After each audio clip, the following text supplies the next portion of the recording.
আসসালামু আলাইকুম। নার্গিস কুইজিনে আজকে আমি আপনাদের সামনে আটা দিয়ে খুবই মজার একটি নাস্তার রেসিপি নিয়ে হাজির হয়েছি। আর এই নাস্তাটি ছোট বড় সকলে খুবই পছন্দ করবে। সবার জন্যই এখানে আমি স্বাভাবিক তাপমাত্রায় থাকা একটা ডিম নিয়েছি। সাথে এখানে দিয়ে দিচ্ছি ৩ টেবিল চামচের মতো চিনি। তবে চিনি এখানে চাইলে আপনারা কম দিতে পারেন, আবার চাইলে নাও দিতে পারেন। তবে চিনিটা দিলে ছোটরা খেতে খুবই ভালোবাসবে আর খেতে একটু টেস্টটা বেড়ে যাবে। ১ টেবিল চামচ গুঁড়া দুধ দিয়ে আমি সব একসাথে খুব ভালো করে মিশিয়ে এখানে আমি ১ কাপের মতো আটা দিয়ে দিচ্ছি।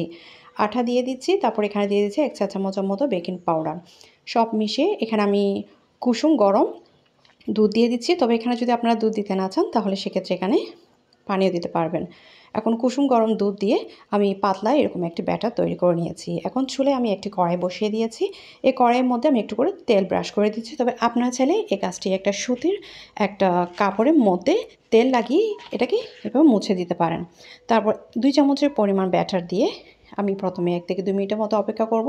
তারপর চুলা আঁচটা একদম লোতে রেখে ঢাকনা দিয়ে ঢেকে আমি অপেক্ষা করব ১ থেকে ২ মিনিটের মতো।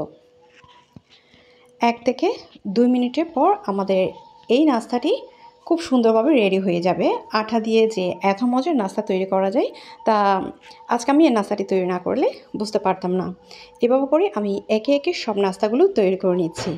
আটা দিয়ে খুবই মজার এই নাস্তাটি ছোট বড় সকলেই খুবই পছন্দ করবে। আমি এখানে চিনি দিয়েছি। চিনিটা দিলে এটা খেতে একটু ভালো লাগে এবং ছোটরাও এটা খুবই আনন্দ সহকারে খাবে। আশা করছি আমার আজকের আটা দিয়ে খুবই মজার নাস্তার রেসিপি আপনাদের খুবই ভালো লেগেছে। ভালো লাগলে অবশ্যই চেষ্টা করবেন।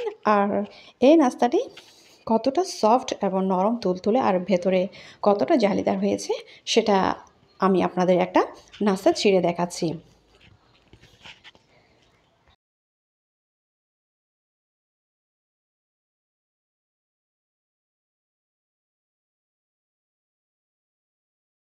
যখন হুট করে ইচ্ছা করবে চিতই পিঠা খাওয়ার জন্য এবং ঘরে চালের গুঁড়ো থাকবে না, তখন আপনারা ঝটপট এই নাস্তাটি আটা দিয়ে তৈরি করে নিতে পারবেন। আর এই নাস্তাটি খেতে অসম্ভব মজার।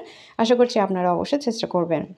আজকে এই পর্যন্ত। আমার পরবর্তী রেসিপিগুলো দেখার নিমন্ত্রণ জানিয়ে আমি এখানে শেষ করছি। আল্লাহ হাফেজ।